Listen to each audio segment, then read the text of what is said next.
Hello everyone, कैसे आप सब। मैं हूं आपका होस्ट शेफ धीरज।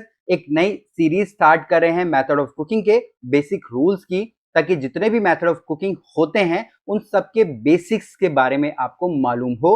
तो आपको ये वीडियोस को बिल्कुल भी मिस नहीं करना है, स्पेशली जो शेफ्स अपना कैरियर स्टार्ट कर रहे हैं और ऑलरेडी जो शेफ वर्किंग है उनको भी इन सब चीजों के बारे में पता होना चाहिए। यहाँ पे जो सबसे पहला हम लोग मेथड ले रहे हैं वो है मेरा बॉइलिंग। बॉइलिंग को अगर मैं हिंदी में बोलूं तो मैं उबालना होता है।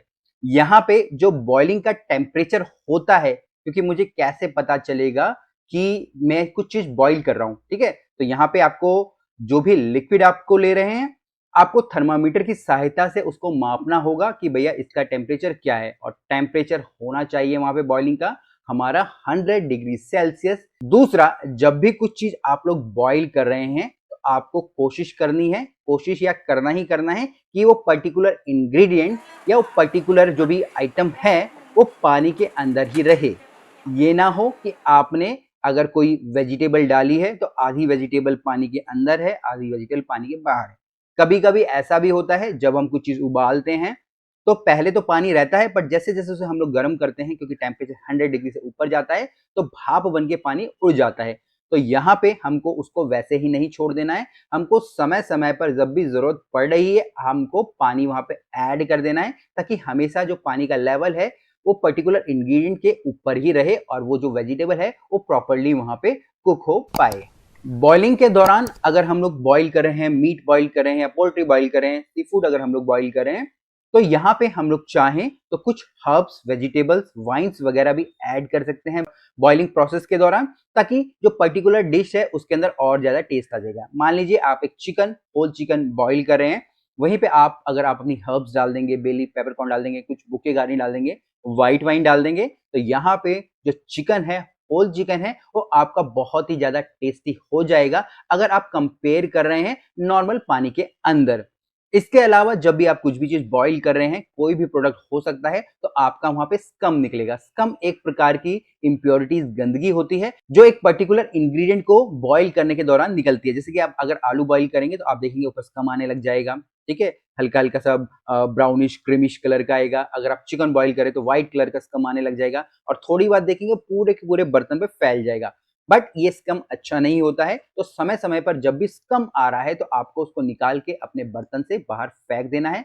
अगर आप ऐसा नहीं करोगे तो स्कम दोबारा से पानी के अंदर घुल जाएगा, और जिस लिक्विड के अंदर आप लोग अपने इंग्रेडिएंट को बॉईल कर रहे हैं और वो सारा का सारा स्कम होता है, वो अच्छा नहीं होता, उसका टेस्ट काफी बिटर खराब होता है। तो वही सारा जो बिटर टेस्ट है आपके पर्टिकुलर डिश के अंदर आ जाएगा। तो आपको इस चीज का भी बहुत ज्यादा ध्यान रखना है।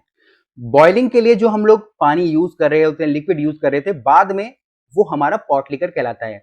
इस पॉट लिकर का यूज आप और भी कई चीजों में कर सकते हो, चाहे सूप बनाने में, स्टॉक बनाने में, सॉस बनाने में। बट आपको याद रखना है कि किस रेशो में इसको लेना है, क्योंकि ये बहुत ही ज्यादा फ्लेवरफुल होता है और इंटेंस यहाँ पे होता है, और कभी कभी बहुत ज्यादा सॉल्टी भी होता है। दूसरा, आप सारे के सारे लिक्विड को as a pot liquor use नहीं कर सकते हैं, क्योंकि कई सारे ऐसी चीजें होती है, जैसे कि मान लिया रूट वेजिटेबल हमारी होगी, मैं आलू उबाल रहा हूं तो आलू का पानी आप लोग नहीं यूज कर सकते, क्योंकि जो आलू की स्किन होती है काफी काफी ब्राउनिश होती है और जो पानी भी लगभग लगभग काला हमारा पड़ जाता है, तो उसको आप as a pot liquor use नहीं कर रहे हैं। तो जब भी आप बॉइलिंग कर रहे हैं तो जो पॉट लिकर है यूज करना है या नहीं करना है उसका भी आपको ध्यान रखना है।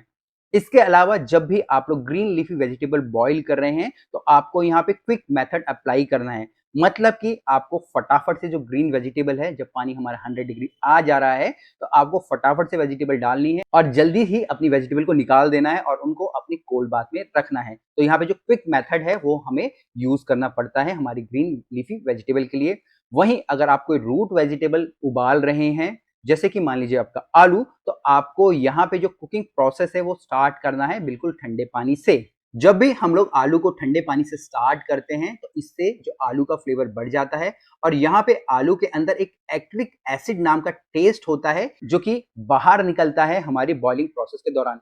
वहीं अगर आपने कभी कच्चा आलू खाया होगा ना, तो आपको एक अजीब सा टेस्ट आएगा, ठीक है, वही एक्ट्रिक एसिड होता है जिसको भी हमको निकालना होता है बॉइलिंग के दौरान आलू के अंदर से, और ये तभी हो सकता है जब हम लोग उसको कोल्ड वाटर में बॉइल कर रहे हों। तो यही सारे बेसिक्स रूल थे हमारे बॉइलिंग के, जो कि हमको इस्तेमाल करने हैं जब भी हम लोग बॉइलिंग कर रहे हो। इसके अलावा कुछ भी क्वेश्चंस हो, कमेंट्स हो, हमको नीचे जरूर लिखिएगा और इस सीरीज को आपको फॉलो करना है ताकि आप भी एक परफेक्ट शेफ बन पाओ।